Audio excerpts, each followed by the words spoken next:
We enjoy a game of dominoes and singing karaoke. I just love cruise.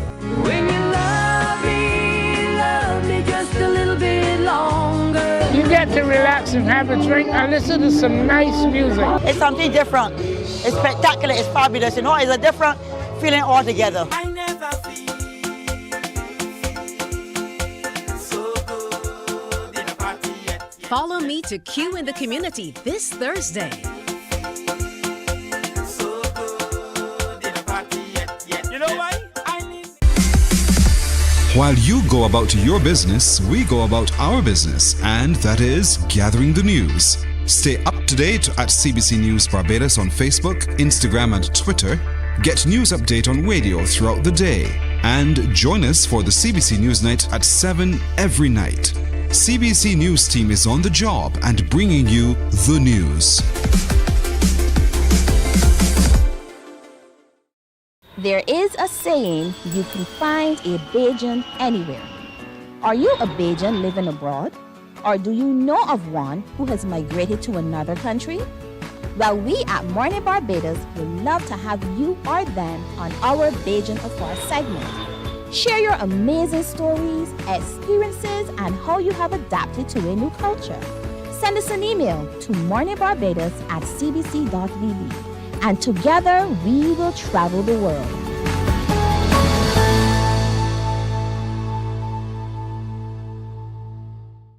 From 98.1 to CBC TV8 comes the Soca Avenue, the sweetest soca hour in radio.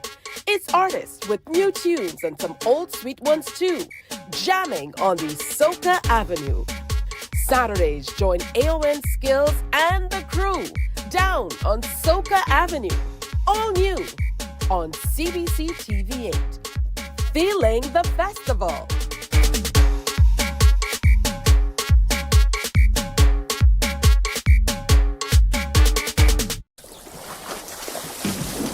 From the beautiful shores of the gem of the Caribbean, Barbados, home of the amazing Harrison's Cave, the tantalizing Oystins Bay Garden, our historic garrison, the indigenous road tennis, and the friendliest people in the world.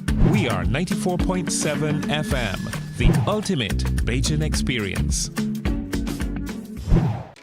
My friend, you don't plan to get it? Oh, Barbados. Hey, I'm KB Clean. Join me 6 a.m. until 10 a.m. right here at 94.7. Wake up, wake up, wake up. Barbados, get up. Good morning. Good morning, Barbados. Good morning. Good morning to you. Good morning. Morning, morning, morning.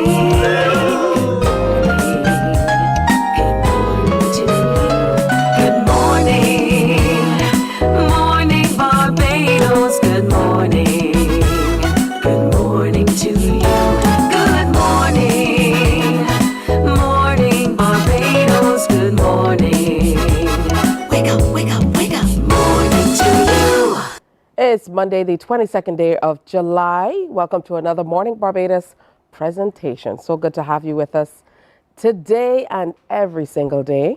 But we're getting you ready for the week ahead. And I know things are heating up here in Barbados as far as Cropover is concerned. So those of you heading out to the parties late at night and having to make it into the office early mornings, good luck. I'm Tisha Hines. I'll be here with you until 8 o'clock this morning. Boy, are we going to have a good time today. The NTI will be in to talk to us all about a brand new initiative that they have pressing forward. And Raphael Saul is going to talk to us along with the young man who's responsible for the new jingle that goes along with that. They're going to be here, well, not in the flesh.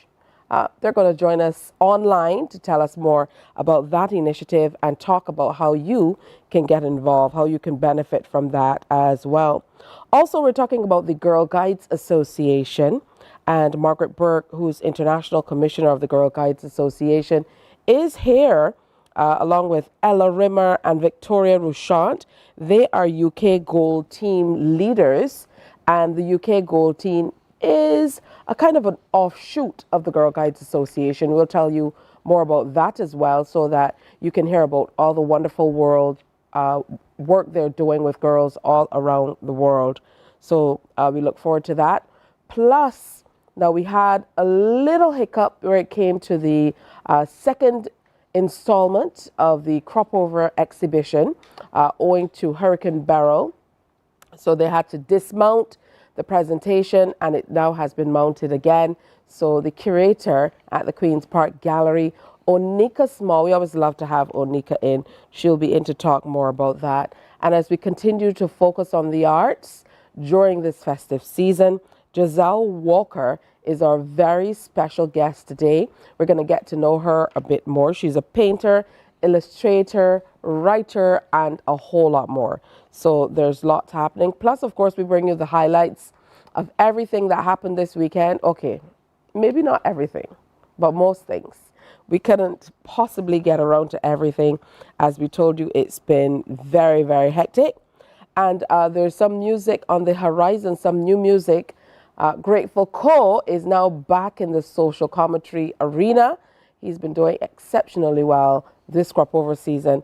And he is throwing his hat in the ring. You'd remember if you watched the launch of Socoholics, the launch of our campaign for 2024, that he did indeed say that he was coming for King iWeb. So we look forward to sharing more about that as well.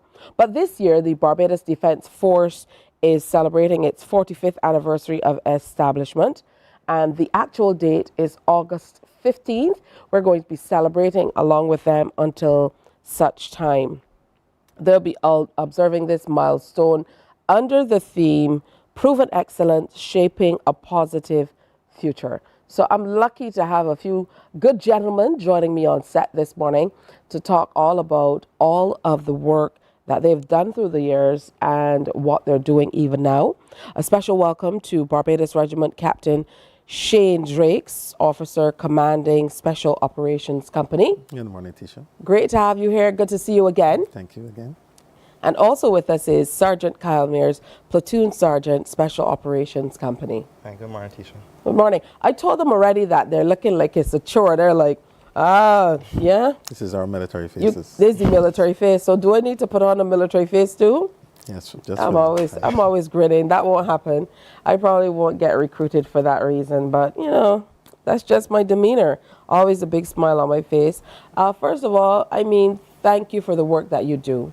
I think that's important to say first off the bat, because a lot of the times we kind of see you guys driving by in trucks, and there are not a lot of people who understand the depth of the work that you guys do, not only outside of Barbados, but more certainly here in Barbados.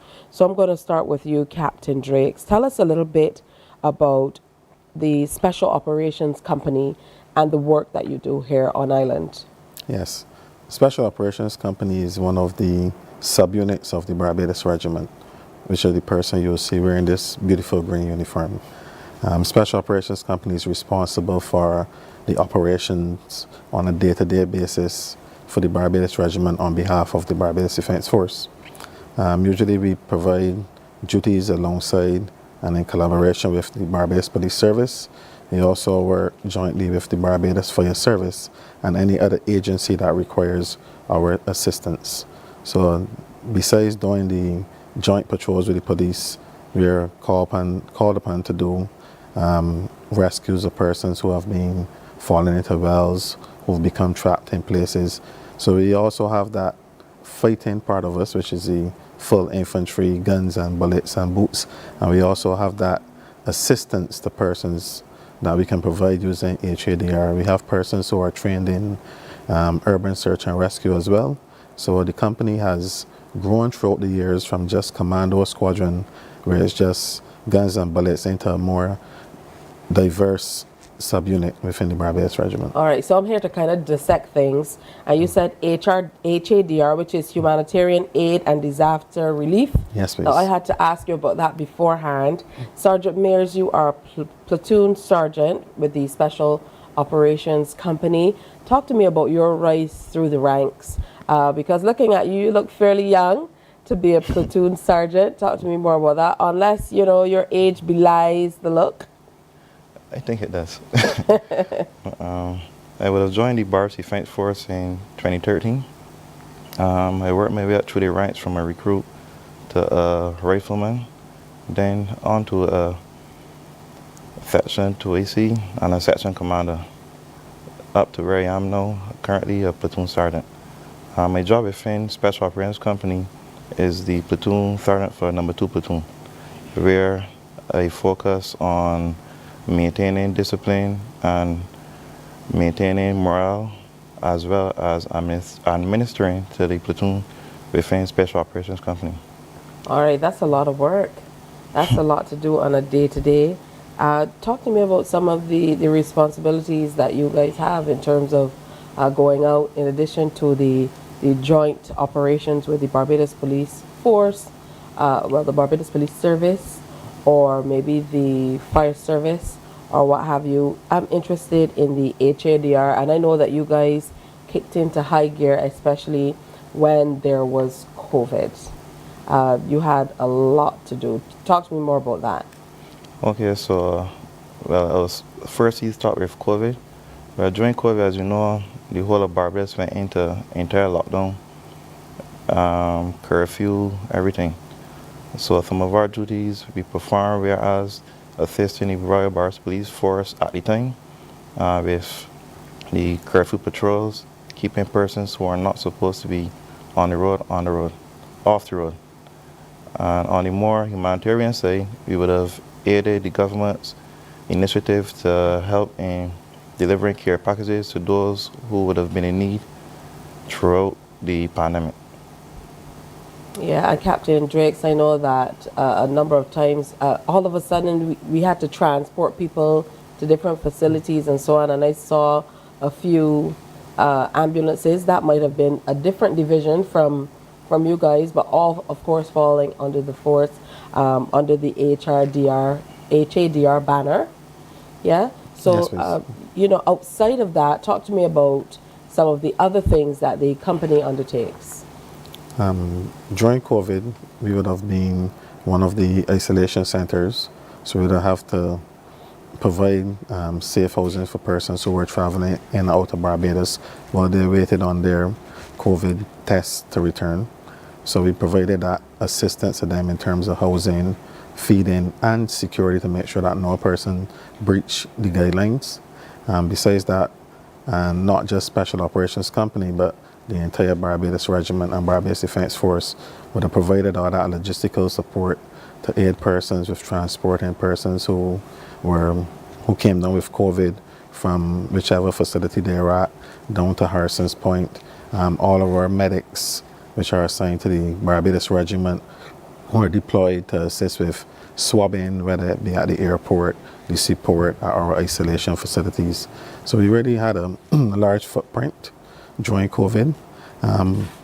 Post-COVID, as the island started to come back to a sense of normalcy and we started to get back Cropover and those events going on, as usual, persons would see a lot of soldiers on the road, especially for 4-day morning and Grand Kadooment. We started to transition back to those events as you will see us doing this year prior to our anniversary coming in. All right, that certainly is a lot of work to be done. How big is this company? How big? You said you're a sergeant with responsibility for platoon number 2. Yes. So how many platoons? How big is the Special Forces Company? Special Operations yes, Company. Special Operations. So we have 3 platoons and a company headquarters. I'm the person in charge. I have a 2AC, a sergeant major who's responsible for discipline, morale, drill, deportment, the whole set of basic principles that soldiers require to have. And then each platoon has their own commander and sergeant. The commander is the person that controls all the operations, and the sergeant is his second in command, who does mostly with the logistics, the administration, making sure that the soldiers are ready for deployment on a day-to-day basis. Sergeant Mears as well is responsible for a lot of the training that we do at Paragon Base, and he has gone on numerous courses to prepare him. Though he may look young, he was a He's person. old? I'm sorry to interrupt, but go ahead. Though he may look young, and in his short 11 years in the service, he's one that we would have seen something in from the time he was a recruit, and we would have put some effort and emphasis into him, into guiding him, into molding him and shaping him as one of the future leaders of the force. All right, good stuff. That must, really make you feel a kind of way really good to hear that, you were seen for the effort you put in, a level of effort for the time that you've been a part of the organization, really, to be able to move through the ranks. Absolutely. All right, what about the other operations that you do? I know that we mentioned just before we came on that you also have responsibility for some stuff off the island. Yes, so currently we have some guys in Carriacou, which is one of the states of Grenada, and they're there providing security operations. Although they're doing security, they can easily transition to doing HADR. So when they first arrived, the port wasn't up to state. So those guys would have assisted in cleaning and clearing the port, excuse me, receiving humanitarian aid, anything that comes in from any of their sister state, and helping with distribution. So those guys could easily transition from hardcore security into providing humanitarian aid and assisting our sister nations within the Caribbean. All right, Sergeant Drakes, are there any specific areas based on your training and so on that you have a preference, or maybe not, in terms of whether there's a preference for HADR as opposed to straight out military operations, if there's an opportunity for that? Are there any differences for you? For me, my preference is currently range management, where I would have done a number of courses which would develop me to safely run ranges, from static ranges to ranges where persons can actually move and shoot. And that currently right now is where I specialize in, and where I see myself doing most of the work to help develop a special operations company. Good stuff. What are some of the areas that you're responsible in terms of training for anybody who's looking on, maybe some new recruits who are looking to come in? I know for some people sometimes they're a little taken aback because they're not sure, what will be expected of them. And I'm not sure that we can express all of that in one interview on television. But for new recruits coming in, what would you say to them about the approach they should have based on the fact that, you've been able to move through the ranks based on your demeanor and your attention and how you felt about the service? What advice would you give to them, people who might be interested? Well, first, you must have an open mind. Apart from having an open mind, you must be disciplined, as well as it's not the career is not something where it's always fitting for everyone. However, for those interested, what would aid you in being successful in a recruiting is having an open mind. Don't allow anything to, let's say, get to you, although some things will. Have a straight off open mind and just take it as it comes.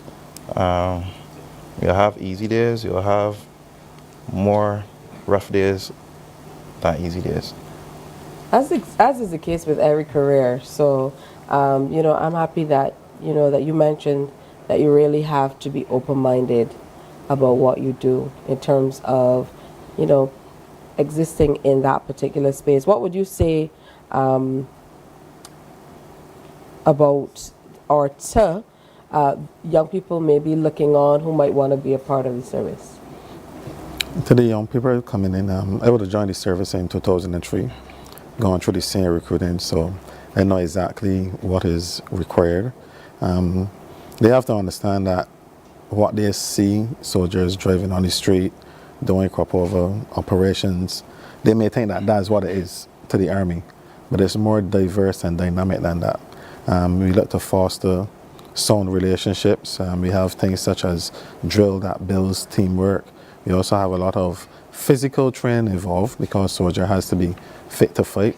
As Sergeant Mayer said, he focuses on range practices, so the soldiers also have to be able to shoot accurately and be able to engage targets at different ranges and different distances. So a person's coming in just have to maintain an open mind. They have to understand that the Barbados Defence Force is not an 8 to 4 job. We are in camp sometimes 72 hours, 96 hours. If there's a event going on in the island, not just operational wise, like for example, Hurricane Beryl, then we would be in camp from at least 48 hours prior and 48 hours plus post the passing of the hurricane or tropical storm. So that being home with your family, which they will be accustomed to during these natural disasters, that wouldn't be a case. So they have to get accustomed to being away from their families. That's why our recruiting is between 5 to 6 months, so that they get accustomed being not at home, not accustomed to the TV, the devices and everything, so that when they're deployed into theater, as we have guys now, there's no electricity, there's no running water, there's no sound shelter, that those soldiers are prepared for those tasks. We actually have some of those soldiers who are doing at least 9 months in service, and they're being deployed overseas into these conditions that we've trained them for. Like for me, my first deployment was after 14 years. For them, they're getting it at a faster pace. So those persons coming in have to understand that you could recruit, pass out today, and be deployed overseas to help one of our sister nations in either security operations or HADR. Let's talk a little bit more about roles and responsibilities within the Special Operations Company. Of course, we've gotten to know the two of you a whole lot more. So, platoon sergeant and commanding Special Operations officer, commanding or commanding officer for the Special Operations. Yes. What are some of the other roles that make up the Special Operations Company, based on all of the work that you do? So the makeup of Special Operations Company, because it's a base isolated by itself, we have personnel that can provide logistical support. We have a CQMS, which is our quartermaster. That person is responsible for all the stores, organizing the feeding, the uniform, making sure the soldiers have the kit required to carry out their daily operations or daily tasks, whether it be from PT at the start of the morning all the way through to training throughout the day till it's time to leave. We also have persons, artisans within the troops, some guys who join the force with skills such as plumbing, masonry, carpentry. We hone those skills of those persons, and we also send some persons to the SJPA to learn some of those skills so that the base can be as self-sufficient as possible. Because should a natural disaster happen and we're cut off from the rest of Barbados, we still have to be able to fix home first so that we can support the wider community. All right, that's a lot of work, a lot of stuff going on. And Sergeant Mears, you told me that you take on quite a few roles yourself, from administration to training and everything in between. What are some of the roles for the guys who kind of fall into your platoon and responsibilities based on, joint operations, or when you head out, what's the general, obviously you talked about the role you play, but what about the other guys that are part of your platoon? So the other guys who fall beneath me within my platoon, we will have the section commander, the section 2ACs, and the rifleman. My platoon has 3 sections. That means we have 3 section commanders, 3 2ACs. The purpose for this is for command and control. Although I might have an officer above me and I'm the platoon sergeant, I cannot be every place at once. Therefore, we have dedicated responsibility to the 3 section commanders to help manage as well as train the riflemen beneath them. All right, so that's a lot of responsibility. I want to thank you guys for coming in and sharing. I know that sharing in this way is not necessarily something that you do every day, but for this 45th anniversary, I think it's wonderful that you're kind of stepping out of the box and coming out to be able to share exactly what you do, what the Barbados Defense Force does, what you've been doing for the last 45 years, and how you continue to serve not only Barbados and its citizens, but our Caribbean neighbors at times as well. So thanks for coming in. Of course, we had Officer Commanding Special Operations, Captain Shane Drakes, and Sergeant Kyle Mears, Platoon Sergeant for Special Operations Company, sharing with us. When we come back, we're going to continue talking more about the Barbados Regiment.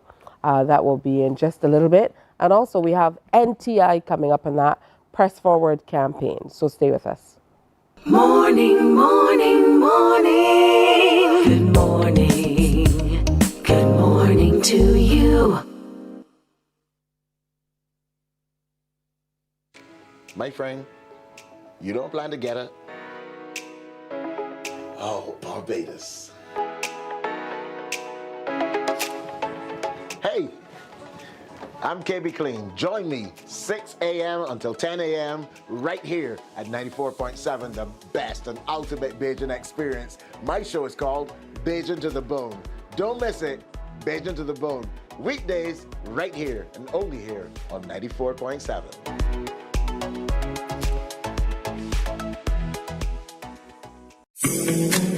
The facts say Morning Barbados reaches an audience of over 50,000 and Newsnight reaches over 56,000. It's simple. When you advertise, you're getting your message to over 50,000 of your potential customers. Make the call to CBC Sales Department today and watch your business grow. Contact us at 467-5559 or email marketing@cbc.bb.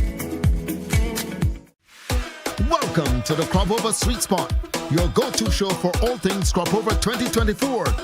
We'll dive into the big issues of the day with exclusive interviews with the entertainers, the experts, the movers and shakers of the festival, plus you, the audience. Get to join the conversation and share your views. Tune in to CBC TV 8 every Friday night for the ultimate Cropover experience with yours truly, the Admiral. We're big on everything Cropover 2024. The Cropover Sweet Spot, brought to you with the kind compliments of Axel Finance. Tune in every Friday at 6 p.m. to see me, Chrissy D, on Fashion Flair on CBC TV 8. I'll be bringing you the latest fashion trends, fashion ends, and everything in between. Get ready to transform your style, get inspired, and elevate your fashion game with the ultimate guide to looking fabulous. Join me, Chrissy D, this Friday on CBC TV 8 at 6 p.m. for an exciting episode of Fashion Flair. The ultimate cricket showdown is coming to ESPN, and MCTV has got you covered. The ICC Cricket World Cup 2024 is here on ESPN and MCTV.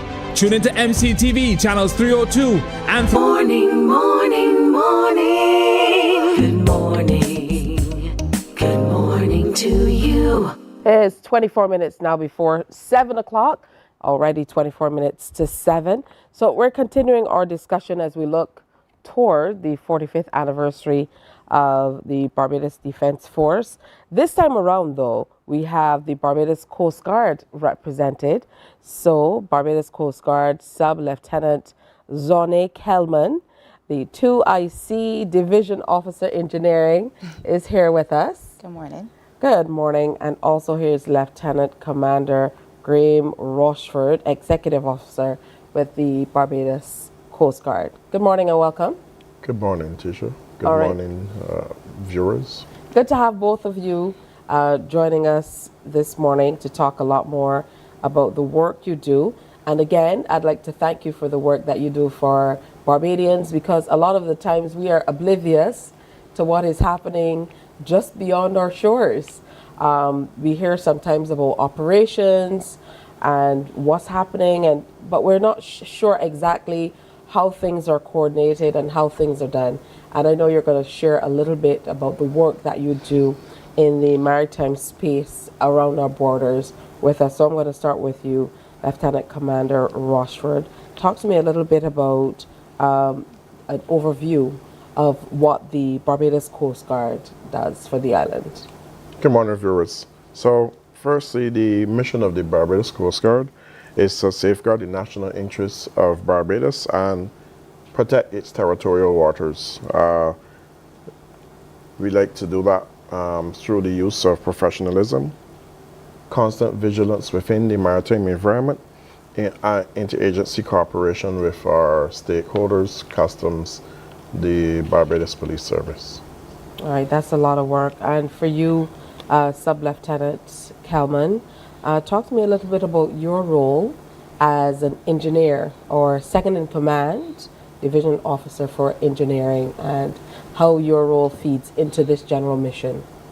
Okay, so the engineering division, I would call it the backbone, others would disagree, but we ensure that the vessels are well maintained at all times and ready to do patrols, operations, HADR, search and rescue. So we ensure that the vessels are ready and maintained and can conduct the operations that we need to. Is this an area that you always wanted to get into, or was it something that you moved into after you got into the service? From young, I always wanted to be an engineer, hands-on, not the type to be behind the desk so much, physically involved in anything. So I initially joined the Army to be an engineering officer. All right, good stuff. And of course, you're realizing that. Talk to me about your role as a commanding officer, as an executive officer, Commander Rochford. So, like you mentioned, I'm the support to the commanding officer. So I ensure basically all the administration happens within the Barbados Coast Guard on behalf of the commanding officer. So I have a very important role. He handles the operations and focuses on more of the external matters. I take care of the day-to-day running. I look after ensuring that things run smoothly within the Coast Guard on a daily basis. What are some of the other roles that we don't necessarily see within the service? And I know for Sub-Lieutenant Kelman, hers is one of those roles that we don't necessarily think about, but the people who are kind of behind the scenes, making sure that the ship is running, literally. Yes. You know, so what are some of the other roles that help to make up the work that you do on a daily basis? So some of the other responsibilities that we have, like the Tawasi mentioned, search and rescue, safety of lives at sea. We patrol, unless you're at sea, you're not going to see us, but we patrol 24 hours a day to ensure that the maritime space is safe. We also engage in fisheries protection, port state control, which is looking after ensuring that the various ports around Barbados are safe. And we also provide assistance to the regional security system in terms of, we also provide counter-drug anti-narcotic assistance to the various territories within the RSS. As you know, there are 8 RSS states now, Guyana having recently joined. And so we also provide some of those services to our fellow countries. All right, Sub-Lieutenant Kelman, what's it like being in the service? And I guess people ask you this all the time. It's an experience. Basically got my foundation from cadets. Instead of making it a hobby only, I proceeded on making it a career. And I have had some of the most amazing experience in the Army. All aids in growth and development as a young lady in a male-oriented organization. It has its challenges, but it makes you a very strong individual, very resilient. All right, well said. What about you, Lieutenant Commander Rochford? Your experience with being a part of this esteemed institution? So I have 26 years of service within the Barbados Defense Force. I originally started in the regiment at Special Operations Company. Then eventually migrated over in the area of operations to the Barbados Coast Guard because I was the operations officer for the regiment, which means that I was responsible on behalf of the commanding officer to ensure that all these patrols happen safely in accordance with the rule of law. And I also did a lot of coordination with a lot of the other security services, Customs, Barbados Police Service, and several other organizations required to do close coordination in order to ensure that the Coast Guard is able to carry out its mandate. So I've been to, the Army has provided me with a wealth of experience and knowledge. I've traveled to the US, China, Canada, multiple places. So it provides a multitude of training experiences for you in order for you to be able to do your job effectively. Are there any misconceptions that people have about what's done? I mean, I have my director in the background asking me about scrubbing places with toothbrushes and all that. I mean, there's some stories that are often out there. I think that we can use this opportunity to be able to kind of maybe dispel some myths as well. I know it's tough and experiences are different. Not trying to gloss that over. But is it everything you thought it would be, even as a cadet going in, or has it been a lot more? It's a lot more. It's a lot more. It's a lot more dynamics. Cadets obviously is on the surface. You do drill, you train with the soldiers, you get that exposure to what the Army is like. But when you join, there are a whole lot of different dynamics that play in terms of administration, what you don't see behind the scenes. So I was privy to understand and have an appreciation for all the hard work that's put in for what you guys see. Yes. And for 26 years, that's a lifetime. That's a long time. For you, can you share, some of the high points, one or two of the high points for you in being a part of, both parts of the Barbados Regiment?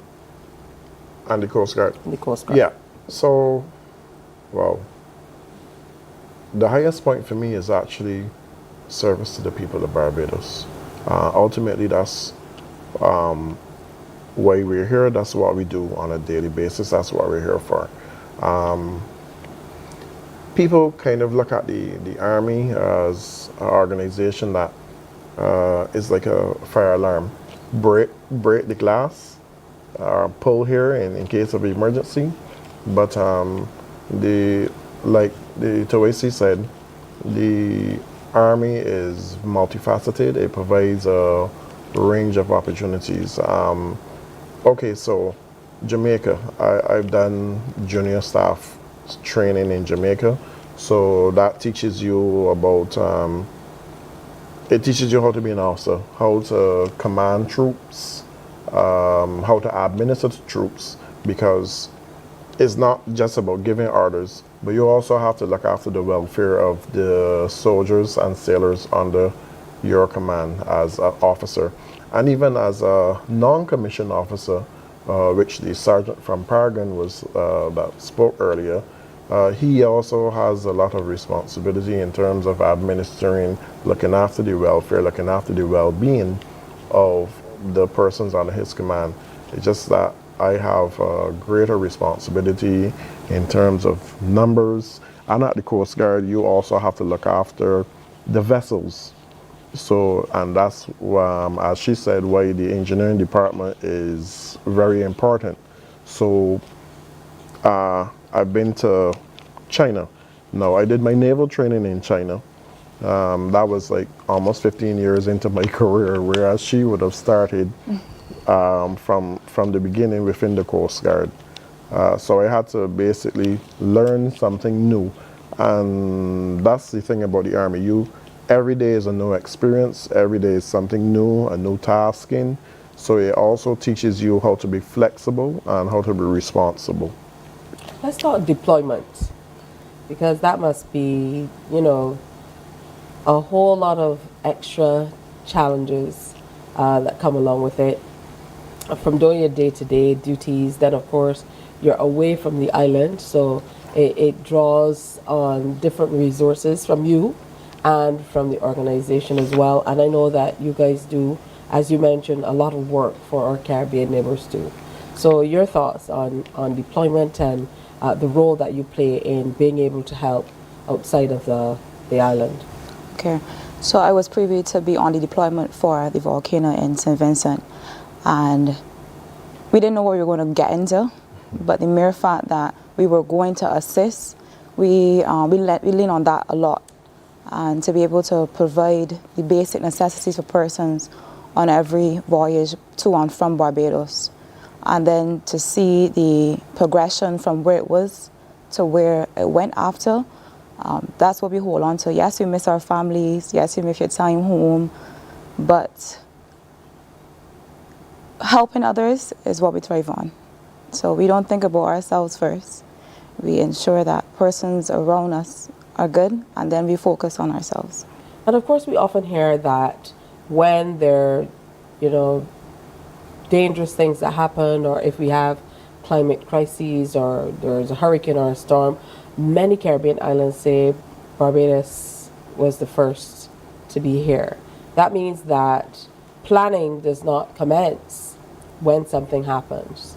So let's talk about how you prepare for any eventuality, really, to be able to respond in short order in the way that we have been able to over the last few years in particular. Yeah, like you mentioned, planning starts at the beginning of every year. We take into account that there will be the possibility of a need to deploy and assist others. So we start our planning, we start our coordination. The ships, like I said, we do patrolling for RSS. And the good thing about that is that it allows us to have constant communication and also diplomatic ties. So we're able to reach out in the early to get clearance. And we also have to safeguard our own vessels, because if you would have seen what happened with the port and so on, the storm surge posed a significant challenge for the Coast Guard. So we safeguard our vessels first by deploying to some of these other countries. And then once the weather system has passed, the vessels will return. And particularly if they're over like a Category 1 type system, it's best to be safe than to be sorry, because the assets are very important. They're important to us, and they're important to our Eastern Caribbean brothers and sisters. And so we do all of that coordination. We plan our routes. So what route, if we're going to go north to as far as Antigua, if we're going to go south to Trinidad, we do all of that planning in the early in the year. We communicate with the various countries and inform them, hey, if something happens, we'll need to go to visit your port for safe harbor. And also that also allows us, like in the case of St. Vincent and so on, we already have routes and we would have sent communication. So our vessels deploy. And the good thing about having that relationship with RSS is that we deploy to these countries throughout the year. So when there's need for assistance, we would have already done that planning, and we're able to travel there within a short space of time, because all of that logistical work, all of that support and administration that needs to be done is done earlier. So then once we get the call, we're able to move. All right, good stuff. I want to thank you again for securing our borders, and of course the maritime industry as well, what you do not only here in Barbados, but certainly across the region. Thank you so much for your service. It's an honor to serve. All right, good stuff. So sharing with us this morning from the Barbados Coast Guard, Sub-Lieutenant Zone And I was saying 21. See, it's 2 IC, second, Second in command. Second in command. How about that? We're all learning things together. Division Officer Engineering, they have their own language. And of course, also sharing with us today, Lieutenant Commander Graham Rochford, Executive Officer. And I get to see these guys, you know, when we head out, when there are national things happening, of course, always when we're preparing for the Independence Parade and stuff like that. So it's wonderful to be able to sit down and for us to find out a little bit more as we look toward this 45th anniversary celebration, a little bit more into exactly what they do behind the scenes and operations. And we're going to continue with this throughout the week as well. All right, time for a break. When we come back, we're going to talk about NTI, and we are pressing forward. Morning, morning, morning. Good morning. Good morning to you.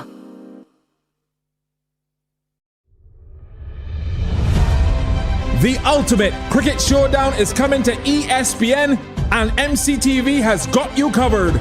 The ICC Cricket World Cup 2024 is here on ESPN and MCTV. Tune into MCTV channels 302 and 308 and don't miss a single six, wicket or heart-pounding moment as top teams vie for the 2024 T20 World Cup.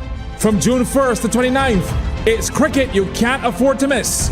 Tune into ESPN on MCTV, and for live radio coverage, tune into 94.7. Catch every moment of the ICC Cricket World Cup T20 action. We enjoy a game of dominoes and singing karaoke. I just love crew. When you love me just a little bit longer. You get to relax and have a drink and listen to some nice music. It's something different. It's spectacular. It's fabulous. You know, it's a different feeling altogether.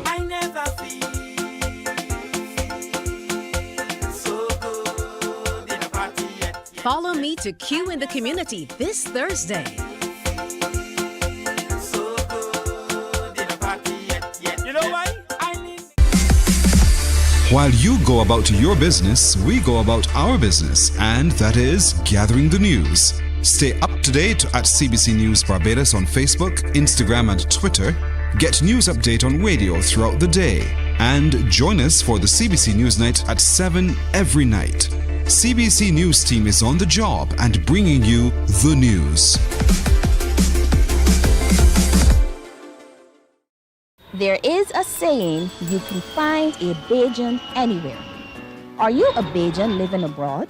Or do you know of one who has migrated to another country? Well, we at Mornin Barbados would love to have you or them on our Bajan Affair segment. Share your amazing stories, experiences, and how you have adapted to a new culture. Send us an email to Morning, morning, morning. Good morning. Good morning to you. So we're very excited to talk about the NTI's newest campaign. The Press Forward campaign is designed to stimulate a progressive mindset for Barbadians. It's all about driving growth, progress, and transformation. And joining us to talk more about it, we have the NTI Assistant Director, Coursera, Client Success and Partnerships, Raphael Saul, who's joining us online. Good morning to you. Good morning to you, Tisha, and good morning, Barbados. Such a pleasure to be on with you. As always, good to have you here. Levante Williams is the lyrical whiz behind the NTI Press Forward jingle. So good morning to you, Levante. Good to have you here as well. Good morning, Good stuff. Now, before we delve into all that the campaign will do and all the excitement behind building it out, let's start by talking in depth about the Press Forward campaign. What is it about? Why was it necessary to have it at this time? Yeah, love the question. Thank you so much, Tisha. Over the last few years, NTI really has been going across the length and breadth of Barbados, stoking the fires, igniting the passions almost in the hearts of Barbadians for personal transformation. We believe that the heart of national transformation is when each of us as Barbadians take responsibility, from the youngest to the oldest, for our own journey of personal transformation. And so the Press Forward campaign really is all about that, an extension of that exact same mission and mandate. At the heart of it is this belief that success for us as Barbadians is about personal growth. It's not about achieving or arriving at a specific fixed destination, but as we are on the journey of building a successful life, Tisha, we're embracing things like continuous learning and self-improvement. Every course that we take, every skill that we achieve, in essence, is a building block, a step forward. Hence the theme of our campaign, Press Forward, towards building this complete, digitally savvy, globally ready Barbadian who is fit with the skills and the mindset and the level of personal and professional development to function effectively on any stage we stand on, because you know we as Barbadians, we stand on stages across the world. Many of you might be aware the NTI, through its landmark partnership with the global e-learning provider Coursera, provides free, that's right, free access to well over 12,000 online learning courses from providers across the globe in a myriad of learning areas. And what do these do? They help us to press forward, to stimulate that growth mindset, as you mentioned, Tisha, that we can become more adaptable and dynamic as the world continues to grow and evolve. So Press Forward, really, it's a call to action. It's an invitation to all Barbadians to come on board and let's become the best version of ourselves. We want to popularize personal development, as I've been saying to the team over the last few years. It's Cropover season, Tisha. We don't have to popularize partying. We don't have to popularize going out and having a good time. These are things that we naturally do. We want to popularize personal development and self-growth as we become the best Barbadians that we can be. We're pressing forward. What a great way to kind of summarize all of it and let us know what the campaign is about and what you're working toward. Now, I know there's no better way as we talk about Cropover and how much people love the arts than to get people on board or drive them, call them to action with a jingle. So before we even start talking to Levante, I know that this amazing young man has, perfectly captured the spirit and energy of the campaign in a video that we want to share. Forward. I'm trying to be a god. I'm trying to move smarter. Looking down at my thoughts, saying, God, I need you farther. I ain't trying to be a coward. I'm trying to move smarter. Looking down at my thoughts, saying, God, I need you farther. Time's getting harder, but I can't stay in no corner. You know I gotta press smarter. Yeah, I'm out getting stronger, so I gotta fight. NTI have my life. See my mind getting stronger, so I gotta press forward. Press. I'm pressing hard now. Pressing forward now. Pressing hard now. We pressing forward now. Forward. Pressing harder, pressing smarter, press forward for success. Visit nti.org.bb. Hey, congratulations on that, Levante. I saw you jamming in the background. Oh my goodness, it seems like just as we're about to go to vote, okay, you're back, there you are.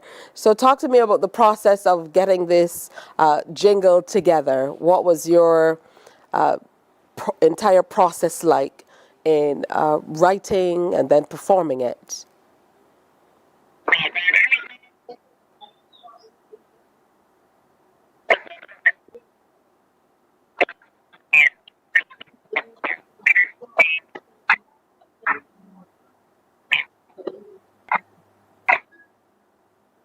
Hey, I'm not sure that the guy can hear me. Levante, are you there? Yeah, I don't think he can hear me, guys. My technical crew is going to get that sorted out back there.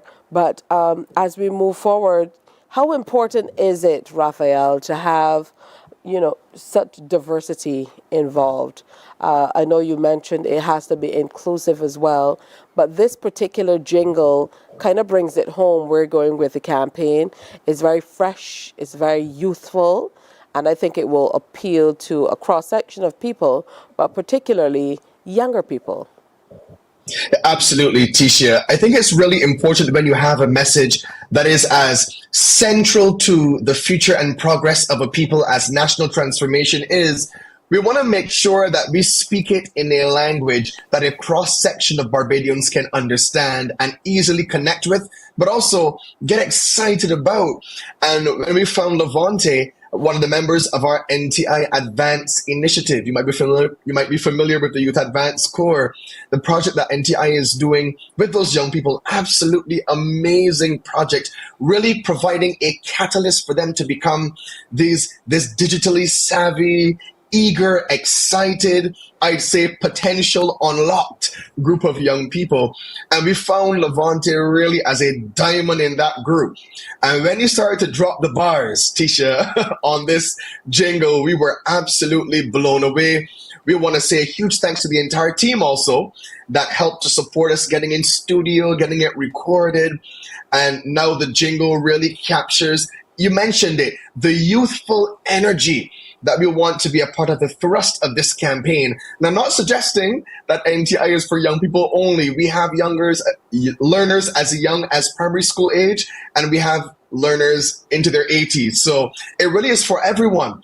But in this phase of our campaign, we really do want to ignite the passion for personal transformation among our young people. And we could not have found a better vehicle to do that through than this jingle that Levante has penned and performed so brilliantly. Break down the campaign a little bit for us, Raphael, in terms of how we can get involved and, you know, how we sign up to be a part of it, what the basic elements are and the like. Yeah, absolutely. So I want every Barbadian to get very familiar with this website, www.nti.org.bb. Let me say it one more time, nti.org.bb. That is, as we say at the NTI, your gateway to transformation. Once you sign up there, it's all for free. You enter some of your information, you get your confirmation, and you are you're on the inside with insider access into these thousands of courses that open the gateway for you to really transform. Now, once you come in, you're able to freely, on demand, at your own pace, on your own time, on your own schedule, access these courses that really are designed, as I said, to awaken that potential and to bring out the best in you in a myriad of learning areas. Now, in this first phase of our campaign, there are three groups of people we want to focus on, Tisha: our entrepreneurs, our job seekers, and also this burgeoning group of content creators that really are taking the world by storm. So for our entrepreneurs, we want you to be able to get those skills you need to start your business and also to grow and expand your business. There's so many courses, too many to name, but I'll just extract one. Organize yourself as a remote worker or a self-employed person. It helps you to gain communication and productivity skills, but also become aware of important tools and techniques to help you manage your work. It's offered at several different levels, so you don't have to feel like you need to complete a list of prerequisite courses or have this big bunch of skills at the beginning in order for you to interact with that course and to learn there easily. So we're calling all of our entrepreneurs, get the skills you need to start and build your business. And secondly, we're calling our job seekers. You might be in a job now looking to move up to a higher position or to go into a different industry or space altogether. Or you might be someone who right now is looking for a job. This is the time for you to build your skills and get job ready. We've got courses in taking your resume to the next level using tools like Canva. We also help you with everything, Tisha, from starting and building your LinkedIn profile to getting ready to perform well in that job interview. There are courses there specifically targeted at our job seekers. And then with the rise and surge of our TikToks and the continued development and growth of Instagram and other platforms, we've seen content creation come not just as a side piece alongside our main thing, but we've seen content creation become a viable business. And we know we have a number of very talented content creators right here on The Rock. So we want to help you get the skills you need to become really social media savvy and become more adept in building social content strategies. so you can build that as a business, leverage it across levels, and be able to provide value across a wide demographic. So though we are looking at these three groups to start, again, Press Forward is for everyone. We are all inclusive. We want every Barbadian to see the opportunity for you for free on your own schedule at your own time, simply by visiting www.nti.org.bb, signing up for a free account and plugging in. We also make sure you have the support that you need to help guide you along the journey, because we know that online learning can be a new and unfamiliar environment. Absolutely. We want to make sure we are holding your hand as you are doing that as well. Good stuff. Let's see if we can bring Levante in again. We had a few technical challenges, but Levante, I'm hoping that you can hear me now so that we can find out a little bit more about your process in getting this jingle ready. Tell me about how you heard about it and then how you went about preparing the jingle. As soon as I was in class, Miss Marquisha Allen did it for her. She also looked at me. She gave me inspiration to continue doing the jingle. I was doing a little freestyle. I continued with it, and it turned out to be even bigger than I expected. So I must say thank you to Marvin. She's the one that actually gave me inspiration to jingle. You started dropping these bars or writing to the point where you had the physical jingle that you could hear, that people were listening to.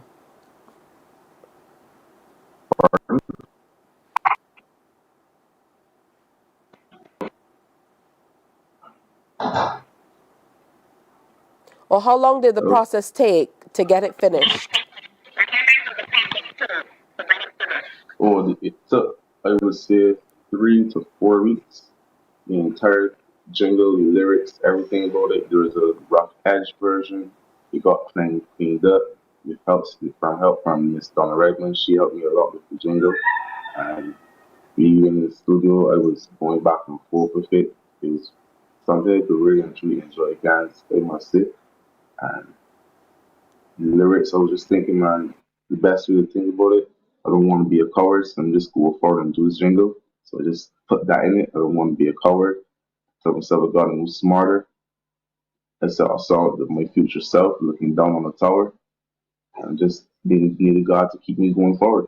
And that's how I got this Press Forward jingle. Everything that Raphael has talked about with the campaign, and it certainly feels like a call to action for us to do a lot more. NTI.org is the place to go to be able to make this happen. So congratulations to you, Levante.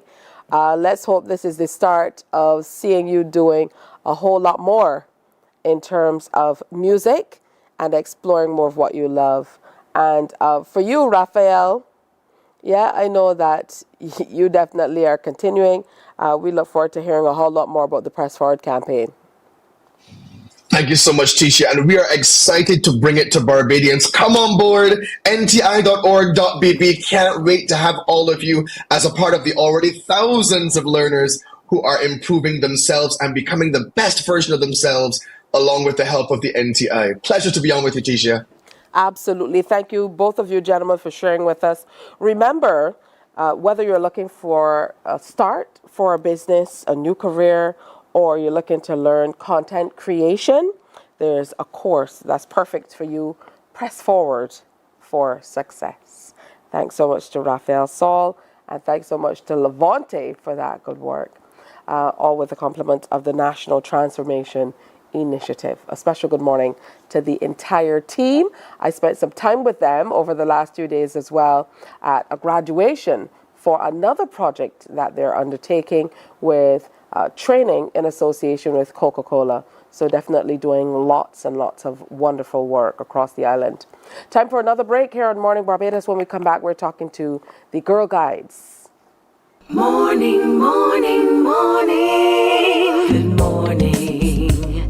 Good morning to you.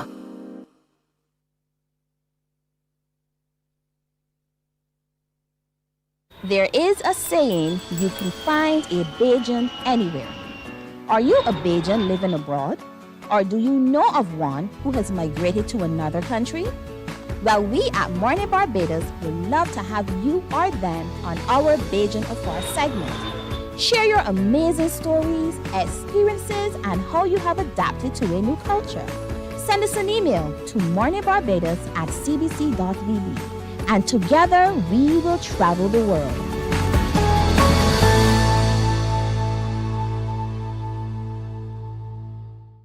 From 98.1 to CBC TV8 comes the Soca Avenue, the sweetest soca hour in radio. It's artists with new tunes and some old sweet ones too, jamming on the Soca Avenue. Saturdays, join AON Skills and the crew down on Soca Avenue. All new on CBC TV8. Good morning, morning. Good morning. Good morning to you. To Morning Barbados. Joining me on set now, I have Margaret Burke, who's International Commissioner of the Girl Guides Association of Barbados. Welcome. Great to have you here. Thank you. And you've brought along a few friends. Yes, Ella Rimmer is a part of the UK Gold team. She's team lead, as is Victoria Rushant. They're both here in Barbados. I'm sure having a great time already. So I'm going to start with you, Margaret. Talk to us a little bit about the Girl Guides Association and what's happening at this time, so much so that you have some visitors joining us on island. Yes, please. So right now we're engaging in trainings and workshops to assist current members and potential members from all the different sections, from the girls, we know the blossoms, the brownies, all the way up to our adult leaders. So the UK Gold team, UK Gold, Gold is actually an acronym, but I'm going to pass over to Ella and let her explain the UK Gold and the acronym and what it stands for. Beautiful stuff. Welcome, first of all. Thank you. To Barbados. Is it your first time here? It is, yeah.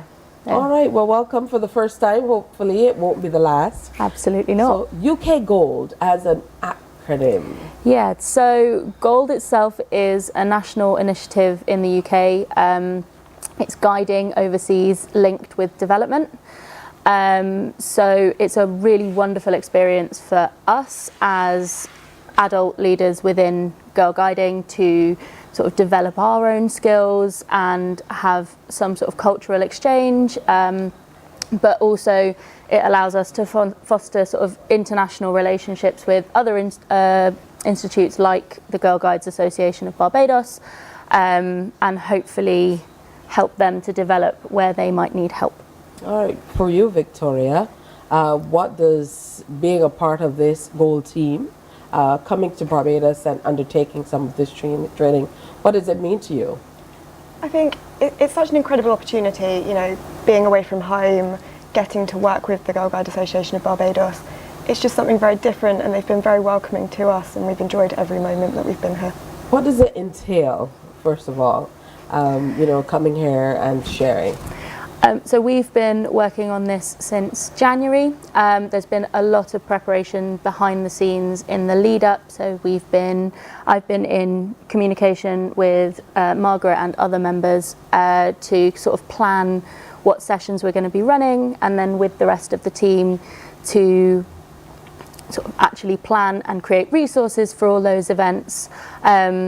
There's a lot more behind the scenes on Margaret's side of stuff as well. But now we're here, it's kind of fast-paced, going to Pax Hill and running sessions and kind of getting people excited and motivated to really sort of build on guiding in general. Margaret, what are some of the general areas that you're covering? So we recently had a leadership workshop with the brownies and with the guides, and some of our own young leaders were given the opportunity to present along with UK Gold for that. And we also try to incorporate fun in everything because it's guiding. So we had a Blossom and Brownie Fun Day, and we are going to have a bit of a climax coming up now with the guides again having their rally on Thursday, and then the final event will be our Pax Hill Open Day, where the general public will be able to come in and see what Girl Guides have to offer and how they can be a part of that. All right, for you, Victoria, you know, the Gold Initiative is kind of an opportunity, as Ella mentioned, for you to get out and partner with organization do fantastic adventures, and of course, kind of build capacity. So what are some of the specific areas that you yourself, are part of sharing with other groups? I think it's just, so obviously back home I work with the younger age section, so out here we've been working with all ages, but it's just bringing a different kind of side to the Girl Guides over here. We run different things to what they do, so it's just sharing what we run in our units with and them sharing what they do in theirs, and it's been a real culture exchange. So best practice, more or less. And of course you have even a special shirt for the trip. It says Barbados 2024 Gold. Yes. Yes. What was the process like getting ready to be able, you're a team of 6, to be able to get you here so that you're here with us for all of the activities to come? Yeah, so each of us have different roles. So I'm team lead. I partook in a gold project myself as a participant back in 2022 with Mexico. And then Victoria is finance and logistics lead, and we have a comms lead and a branding lead and training and resources lead and first aid, very important. We're not used to the heat, but yeah, so we've each delegated those tasks. So we've all had our own areas to work on, as well as, really importantly, because actually we hadn't met all together until February this year, team building, and that's something that we've tried to incorporate into a lot of the sessions that we've run, and especially with the Guides Rally coming up, something else we want to move into. Absolutely. So open days coming up at Pax Hill, as you mentioned, on the 27th. Yes, and then, of course, you have your fun day coming on the 25th, which is just before that. So how are you prepping in the Girl Guides Association to receiving all that the Gold team has to offer? So the Guides Rally is on Thursday, as you mentioned, from 12:30 until 3:30. That's for the girls to be able to come out, bring a friend, participate in the exciting activities that they run, because they are correct in saying that they run things differently and we run things a different way. But I find that the cultural exchange reminds you of why you're doing what you're doing and getting you excited about guiding again. So that is going to be an amazing experience. And then on Saturday, that's, like I said, where the general public then will get to come in and take part in some of these same activities. That runs from 10 until 5. And we will also have lots of things. We'll have link-ups with other Caribbean associations, regional associations. WAGS has world centers, and we may even get to speak with some of the members from that world center. So it really gives you an opportunity to see all the different facets of guiding, camping, all the sections, the band. So you will get a holistic view of guiding and what it has to offer in Barbados. So when she says WAG, she means the World Association of Girl Guides and Girl Scouts. Yes, please forgive me for using the acronym. That's okay. You know, I had to do the same thing with the interview before, because sometimes we get so accustomed to acronyms that we forget to kind of bring people along. So what are some of the stark or even subtle differences that you've seen? I know that you both have mentioned a few times that you do things differently. Yeah, I think it's probably quite subtle to anyone sort of not very much in the sessions that we're in, but it's really minor kind of sort of differences in opening and closing meetings and sort of the formality around meetings. Girl Guiding UK takes not a casual approach, but a very relaxed, fun approach. And while the meetings with the Girl Guides Association of Barbados are still brilliant fun, they really are. We had a great time with the brownies. They're far more formal, and that was quite a surprise to me.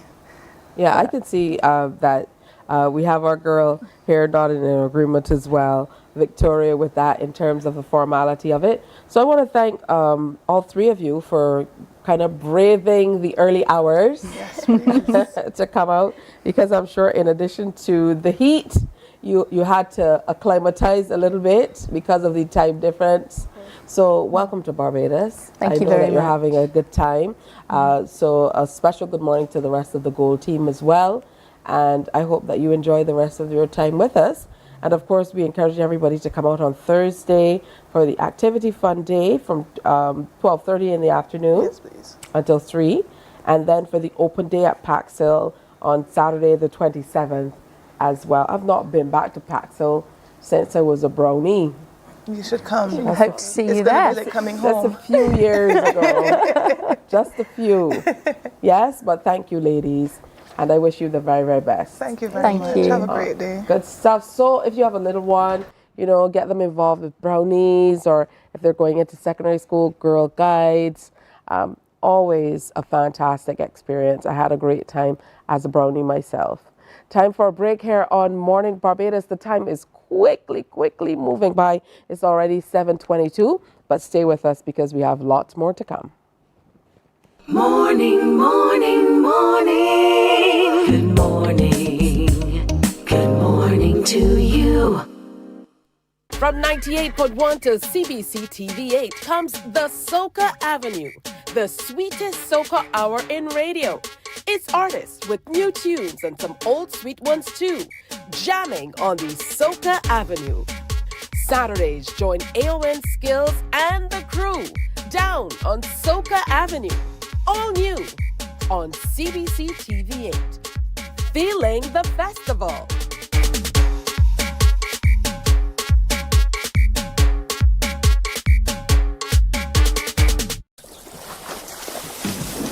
From the beautiful shores of the gem of the Caribbean, Barbados, home of the amazing Harrison's Cave, the tantalizing Oystins Bay Garden, our historic garrison, the indigenous road tennis, and the friendliest people in the world. We are 94.7 FM, the ultimate Bajan experience. My friend, you don't plan to get it? Oh, Barbados. Hey, I'm KB Clean. Join me 6 a.m. until 10 a.m. right here at 94.7. Morning, morning, morning. Good morning. Good morning to you. Good morning to you indeed. Good to have you with us for another Morning Barbados presentation. And there's one person I love to see, especially when she is in the throes of things. She's in the gallery. I'm talking about Onika Small, and she's joining us online now to talk to us a little bit more about the NCF Central Bank of Barbados Cropover Visual Arts Exhibition. Good morning to you, Onika. Good morning, Tisha. How are you today? I'm doing well, thank you. How are you? I'm making it good. Absolutely. What a beautiful space. It's so wonderful to be able to see the installation, even as you talk to us. It truly is a gorgeous space. Before we jump into the exhibition, let's talk about the Queen's Park Gallery, the renovation a few years ago, and what the space offers. Well, as I tell people, the Queen's Park Gallery is the premier gallery space in Barbados. We, as the Jamaicans would say, we small, but we taliwa. So we're not a huge space, but we always present what I believe to be the best in Barbadian art, craft, photography, all of the genres. So we're here, we're open to the public from 10 to 6, Monday to Saturday. And we're right in Bridgetown, so it's very accessible and there's lots of parking, so you don't have to worry that you're not going to be able to find somewhere to park. There's always somewhere to park. And then we have great attendance and a really great team. So everybody's always welcoming. And then, as you know, it's a historic space. So it's a wonderful place for people to come. Great. Now, we're celebrating 50 years of Cropover through art with the second installment of the Central Bank of Barbados Cropover Visual Arts Exhibition. As you mentioned, is running Monday to Saturday until August 3rd. And you have from 10 o'clock in the morning to 6 o'clock in the evening to come over to the gallery to, see the approximately 50 pieces in the gallery. Okay. I mentioned a little bit earlier that you kind of had to take everything down when Beryl was coming and go again. So, how are things going in terms of the installation at this point? Correct. That's what hurricanes do. They test your resilience, your faith. But yeah, we put everything up. We were open for Saturday and we took it all down to Saturday. But we're all up and running now. And everything has been going pretty good. We've been getting pretty solid visitor numbers, wonderful feedback. Everybody was saying how wonderful the exhibition is. We have a mix of genres, as you may be able to see some behind me. So we have work on paper made with charcoal. We have mixed media work. We have paintings. We have sculptures. We have young. We have intermediate artists, and we have established artists. So it's a really nice mix this time around. The theme, diffusing borders in color, motion, and form, contemporary offerings, of course, is kind of inviting us to go on a journey. Talk to me about how that's being expressed now, especially now that the pieces, which, as you mentioned, are from a variety of artists and different art forms, how they kind of tie together to really explore this theme. Okay, so this installation of our exhibition is really quite special because we're not only here in Queen's Park. One of the ways that we're diffusing borders in color, motion, and form is that we're actually working with other galleries. So other galleries and institutions have come on to collaborate with us to celebrate, so that we have this thing where we envision art all across Barbados. And because Queen's Park Gallery has a finite amount of space, so we have 50 pieces in Queen's Park Gallery, but we know in the Barbadian culture, we have over 350 artists, which meant that every artist can show in Queen's Park. So we asked some other galleries to come on board. So the Gallery of Caribbean Art in Speightstown, we're working with them. We're diffusing borders.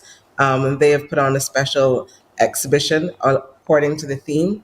The Frangipani Art Gallery in Haymans, Marilda Weatherhead, she's also come on board and she's celebrating with us. And then we have a very special show being put on as well by Harrietta Cumberbatch, and her gallery is the Winifred Cumberbatch Garden Art Gallery, and she's in Weston St. James. And yesterday when I was scrolling through the net, or Facebook, I would say, there was a picture of her interacting with Joyce Daniels, who is one of our established older artists who generally doesn't come out, but she has mounted pieces of her work in that exhibition. We don't have her in Queen's Park, but she's at Winifred Cumberbatch Gallery. And she was there, and it's really heartwarming to see our elders come out. Joyce doesn't usually come to shows much anymore because she's getting up there in age, but she was there and she was able to look at her work and to interact with it. So that's one of the things that we really wanted to achieve, where we were able to provide enough platforms that as much artists could showcase their work as possible. And then Artist Alliance Barbados is doing a art hunt this weekend, which is an open studio tour, and that's on the 27th and 28th. And eventually Barbados Arts Council will come on board. So art is all over Barbados for this 15th. Well, certainly when we think about diffusing borders, as we break down the title of the exhibition, we might think outside of Barbados, but based on what you've explained, we're diffusing borders even within the country itself, to be able to share all across the island exactly how talented our artists are. For these pieces, are a lot of them new commissions, or have a lot of the pieces existed before? And remind us of the process of selecting which ones go where. Okay, so with this, and I neglected to mention that the Photographic Society also opened a show last week, which was a special curated show for this. And that was triggered because you asked about the selection. And I was speaking to one of the artists there at the opening, and he had a piece and he was saying that he created it specifically for this theme, for diffusing borders. And quite a few of the artists have created work specifically for the diffusing borders theme. So that's what we like. We like when we put a theme out there that the artists think about it and they think about what it really means, and then what they can use or how they can use their particular medium to create that effect. So yes, we have a selection process. This one for Queen's Park was by an open call. And then from there, we would have selected pieces that would fit the theme specifically, and that would also work nicely with each other. So that's the part of curating. So one of the camp counselors came in and she was introducing me, and she was like, well, there's somebody in the gallery who puts the work together, who makes it a nice experience. So we've had a nice experience in terms of what we select and where we put what we select. And that was done also by the different curators within their own gallery. So I would say they worked with their almost stable of artists. It's not a bad term, it's just what you say in the art world. So they worked with their artists and then they created specific exhibitions. We have some overlap where we have some people maybe in Queen's Park Gallery that might be at the Gallery of Caribbean Art. So Daniel is one of those people. And we also wanted that. We wanted where people, like, you could show in many locations if you were part of that culture. Now, we know in the first installation we had to hold back a little bit. This time around, are the offerings for sale? The offerings are for sale this time around. So our first installation was all about the collections so that we could see the history and what was collected before, and we could raise the bar because the collections have some of the best artwork. This time, everything is for sale.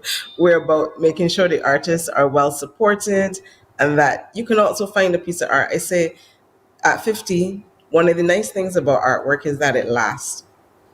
So when you buy a piece of artwork, you tend to take care of it. So these are really nice pieces for people to collect to mark that 50th anniversary of Cropover. So when you look back in 15 years, you say, oh, I remember I had a really good time and I bought that piece from Queen's Park Gallery, or I bought that piece from Gallery of Caribbean Art, and I got a really nice memento, not necessarily a souvenir, but a memento, something to mark the occasion. Oh, that's beautiful. What advice do you have for maybe people who want to come out and look at it in the gallery in terms of how they should approach these contemporary offerings? I know as curator, a lot of the time, sometimes for people who are not necessarily as into art, it can be a little intimidating when you think about experiencing the space, experiencing the art. So what advice would you have for them about kind of delving into the art displayed across the gallery? Okay, so first I want to say that Queen's Park Gallery is absolutely free. Because one of the things, we have lots of camps coming through Queen's Park because it's a beautiful space.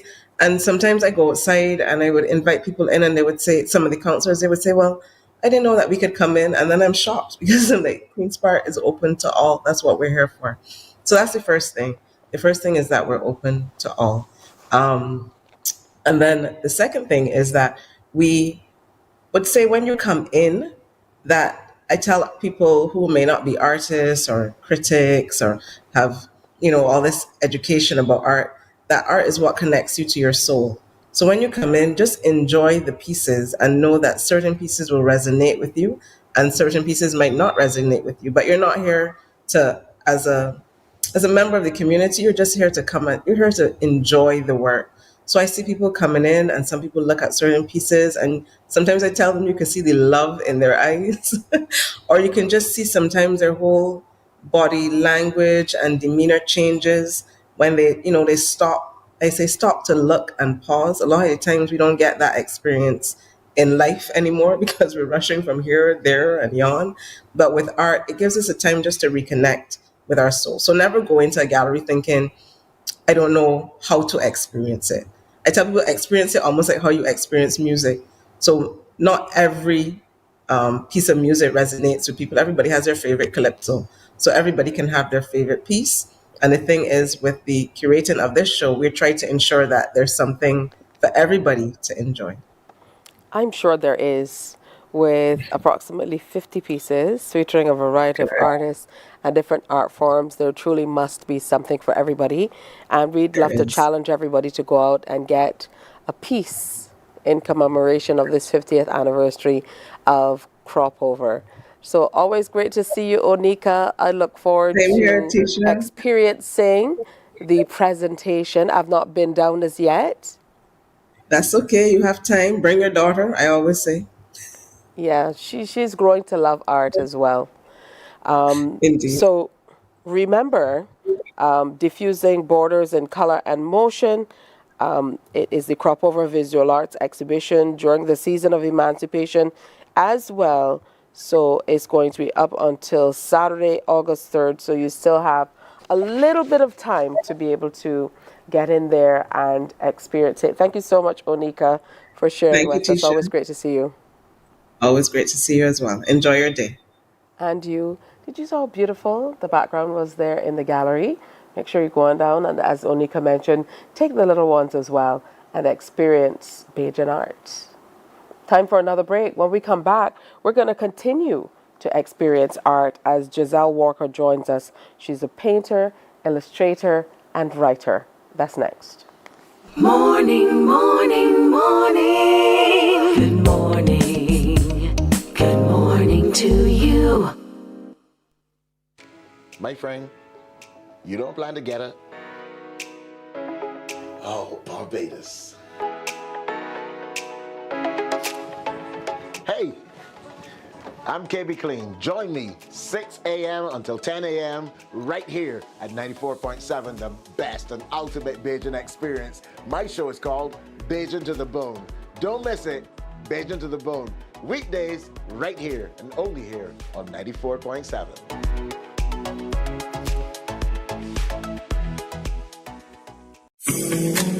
The facts say Morning Barbados reaches an audience of over 50,000 and Newsnight reaches over 56,000. It's simple. When you advertise, you're getting your message to over 50,000 of your potential customers. Make the call to CBC Sales Department today and watch your business grow. Contact us at 467-5559 or email marketing@cbc.bb.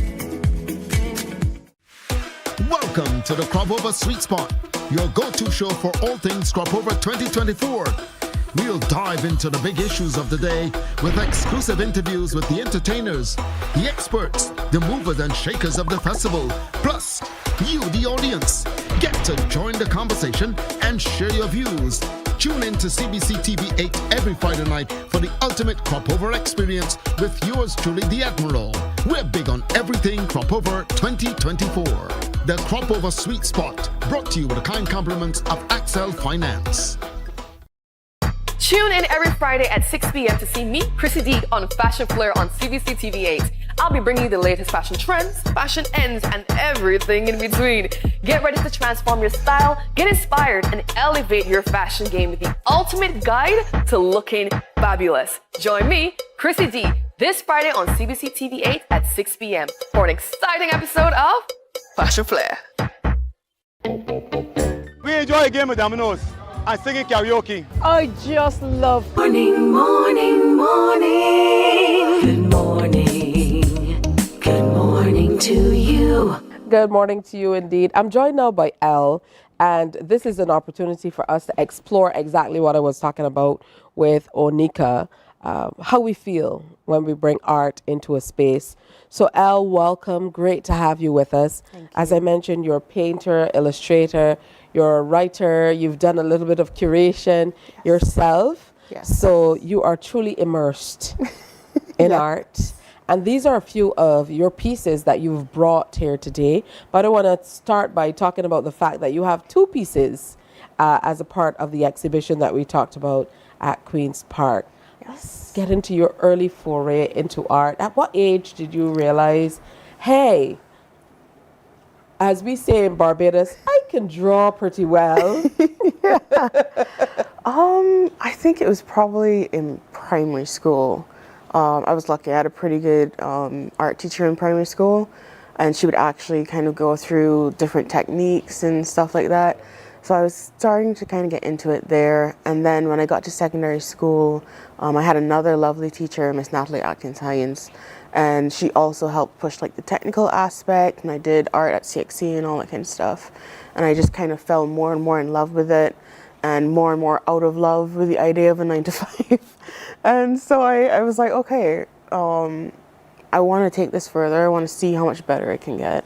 So I made the decision to go to community college and do the associates there in fine arts. Is there like a first piece that captured your attention in that way that said, this is where my heart is, this is what I want to do?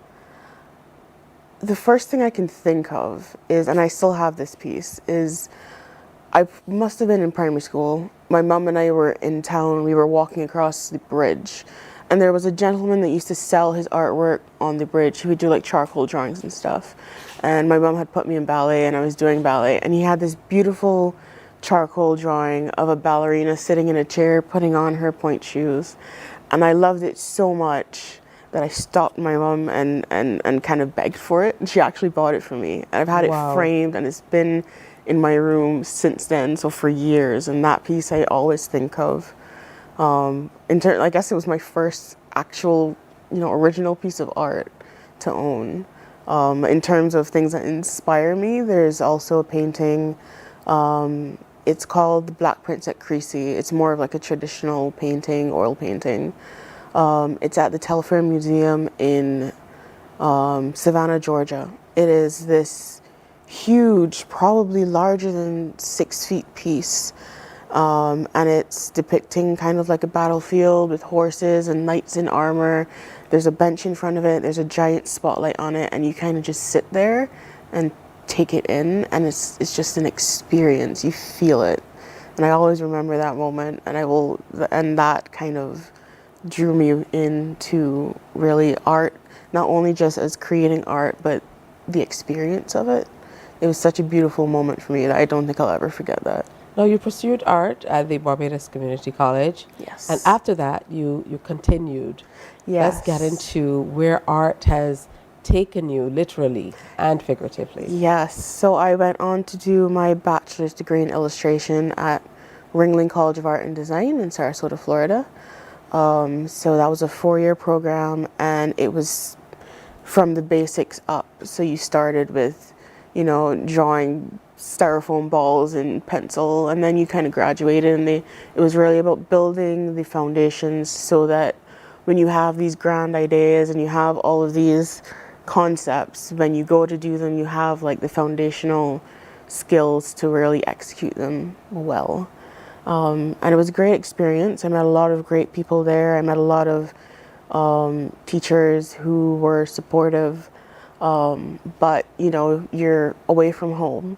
You're kind of by yourself. It's a different experience. So when I then came back home, I wanted to do something which was different from what I had been doing for the last 4 years. I really wanted to experiment with what I wanted to do as opposed to what the program wanted you to create in order to get the grades, you know what I mean? And that's when I started back painting. And that's where a lot of these pieces come from, kind of, exploring the beauty in people, and especially in black people and black skin and black hair and the way that we look, and kind of presenting that in paintings and in ways that you don't necessarily always see. I'm a big fan of fantasy and stuff like that, so I like to try to incorporate that kind of work into what I do, and you don't always see people that look like us in those spaces. So I love just trying to incorporate some of that. I can definitely see those themes being explored in these 3 pieces that you've brought with you today. Are they from the same collection, or did you do these pieces over time? I did them over time. I had been planning a solo exhibition. I think I started planning in 2019, and then I got the go-ahead from Onika and all the lovely people at NCF to use the Queen's Park space, probably in like 2022-ish. And that's when I started working on these pieces. So from about 2019 to early 2024, I was kind of working in this style where a lot of the faces were hidden. The idea was that there's so much more to a person than just what their face looks like, that when you look at somebody and what they're wearing and the way they hold themselves, you can kind of get a lot of insight into who they are and what they're feeling and that kind of thing. The show was called Insight. It was in March of this year. It went off really well. I was very happy with the way that the reception to the work, because I kind of hadn't been showing a lot of my work up to that point. I didn't want to post it on Instagram or share it with everybody, and then when they got there, it felt like you were seeing the same things you'd seen before. So it was really kind of the first time people were seeing this style of work from me, and it was really heartwarming to see the way people took to it. So that's what these 2 were from. And this one is part of a new style that I'm trying to experiment with and develop, kind of merging abstracts with portraits and kind of having people emerge from the colors, but still getting an idea of the forms and stuff through that. And it's been really fun. I think when you do focus on one thing for a while, it's always fun to kind of break away and do something new, and that's been really, really good to explore. Talk about your process of creating these pieces. Yes. I would imagine, depending on what you're doing, what emotions you're feeling, that will determine how you express yourself on canvas, what comes out and how long it takes. Definitely. One of the things is it depends on what medium I'm using. So this painting here is an oil painting, and since I had a set deadline for when the show was going to be, I had to finish all of those first, because oil paintings, you have to kind of let them sit down, and it can take up to 6 months for them to dry. So there was some scheduling in there in terms of, you know, I need to get these ones done and put them down, and then I can focus on the acrylic pieces, because those finish a lot quicker. I've been trying to incorporate a lot more technology into my workflow to save time, because there's always the aspect of, if you're working on the fly, you sit down and then you're figuring things out as you go. But what I've been doing is using a lot more photography to get the poses I want. Using a lot more like Photoshop and things, so I can kind of figure out what the entire thing's going to look like before I start painting. So then while I'm working, I know what the finished product is. I'm not trying to figure it out as I go along. So, and that actually has helped in terms of the speed in which I produce pieces, and then how accurate they are to the vision that I had initially in my head. Yeah. How different is that from the traditional way of creating in terms of what it does for you on a personal level? Because I've heard a lot of artists talk about starting with an idea of what they want something to look like, and then halfway through it kind of morphs into something else. That still happens because sometimes you think you know what you want, and then your soul's just kind of like, no. We want to, you do something and then you kind of like what you've done, it wasn't intentional, and you kind of just roll with it. But I still find it fulfilling, because even though I'm doing a lot of it, the sketching and the ideation process kind of digitally, I'm still getting to go through the process. It just makes the final a little bit easier in terms of getting to the finished product. And I find that my work is actually, again, more accurate to the initial ideas I've had working through this process, because sometimes the ego part of me is like, I don't need a photograph, I can just do it from my head, I've been doing this forever. And then you do it and you're like, I should have just taken the photograph and saved myself some of that work, because I know some people think it's cheating. I know some people think they don't need references because they should be able to create from your head. But you're just giving yourself another tool to work with.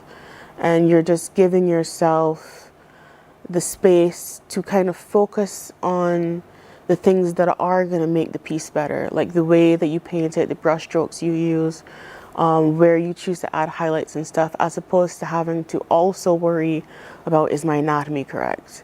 You know, does this face look off? So you get to focus on the more creative parts while you're doing it. At least that's been my experience. You talked earlier about being very selective about where you wanted and how you wanted to share your pieces. Have there been times where you've had pieces that you were reluctant to share at all? Yes. There are many pieces that will never see the light of day, simply because I'm my own worst critic. I'll finish. It's not happening as often now since I kind of changed up my process, but there are many times where I would finish something, I'd put it down, a week would go by, I'd come back and I'm like, I don't like it. And then I'll just take it off the stretcher and start something else. So, you know, I think you have to love your work, but also be able to kind of detach from it sometimes and say, okay, is this the best that I can do, or can there be improvements made? Yeah. Now, you've also curated several exhibitions in association with the Barbados Photographic Society, Artists Alliance of Barbados, and of course the NCF. Yes. So congratulations on these beautiful pieces. Thank And you. I know that the first one that started a conversation for me was this one, and that's what art does. This one looks like you. It was me. I did use a photograph of myself for reference. Yeah, it does look like you. I could tell that one was you. But gorgeous pieces, beautiful Thank work. you. We also shared some on screen, and I'm looking forward to seeing your two pieces at the Queen's Park Gallery for the 50th anniversary exhibition. Thank you so much. Again, congratulations. Call her simply Elle, but there's nothing simple about her presentations. As you can see, look out for her name in lights and on canvas as she continues to build and grow in the art world and beyond. All right, time for another break here on Morning Barbados, but stick around because we have lots more to come as we head up quickly to the 8 o'clock hour. Morning, morning, morning. Good morning. Good morning to you. We enjoy a game with dominoes and singing karaoke. I just love crew. When you love me just a little bit longer. You get to relax and have a drink and listen to some nice music. It's something different. It's spectacular. It's fabulous. You know, it's a different feeling altogether.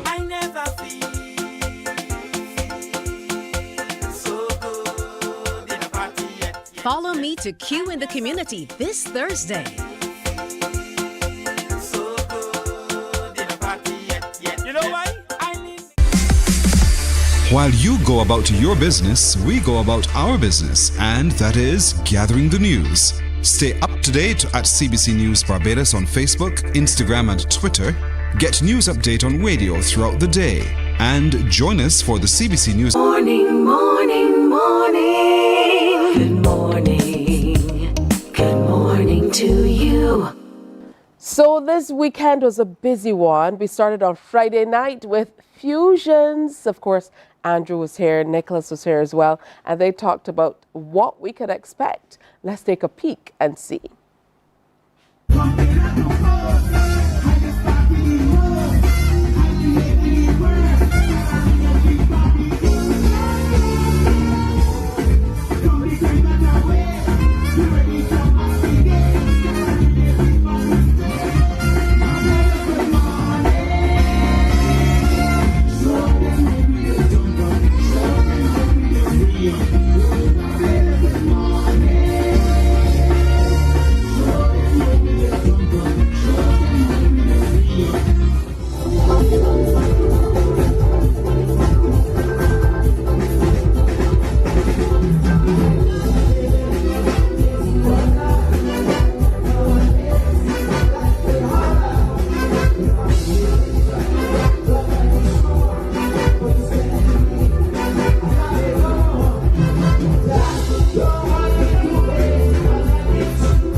All right, so a little bit of what happened at Fusion. Then, of course, Saturday, we had the 2024 Sunshine Snacks Junior Kadooment. Best Junior Band, Northern Mass by Randolph Woodruff.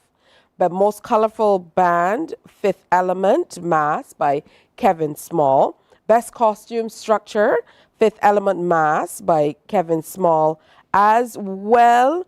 Some more of those results. Junior King, Northern Mass. Zante came second. Blackbird Productions third. Junior Queen, Northern Mass first again. Royalty Junior Kadooment Band second. Hijack, they came third. And, you know, those are just a few of the results that we are sharing with you. I hope you had a chance to watch it. If you didn't, we're going to replay it here on TV8, but you can also go online and be able to capture a little bit of it. Topical, Fifth Element first, Hijack second, Zante third, Fantasy, Colors Entertainment first, Northern Mass second. In terms of Junior Flag Person, Zante first, that was Little Nanette Worrell. Colors Entertainment, Brian Worrell, and Fifth Element third with Kevin Small. Individuals 3 to 7, we had Royalty Junior Kadooment Band, Northern Mass second, The Land a Hand, they came third. Northern Mass first in the 8 to 12, second Blackbird Productions, third Royalty Junior Kadooment Band as well. HIV Awards went to The Land a Hand, and BMA Brands of Barbados Award to Northern Mass, as well as the Robert Weeks Award. So congratulations to Northern Mass. They took the bulk of everything that went down, but congratulations to all of them. I sat and watched all morning long, and I thoroughly enjoyed it. That's it for Morning Barbados for today. Thank you for staying with us and sharing with us. Coming up tomorrow, conversations on CARICOM. We're going to talk the BDF cyber and drone units and health services mechanisms as well, as we continue to get ready for the 45th anniversary of the Barbados Defence Force. Plus, we have It's Just and Day who are coming in to share more about their Socaholics journey and Cropover 2024. On behalf of the crew, have a great day today and a wonderful week ahead. We'll see you, God willing, tomorrow. Bye-bye. Wake up, wake up, wake up, wake up. Barbados, get up. Good morning, Barbados. Good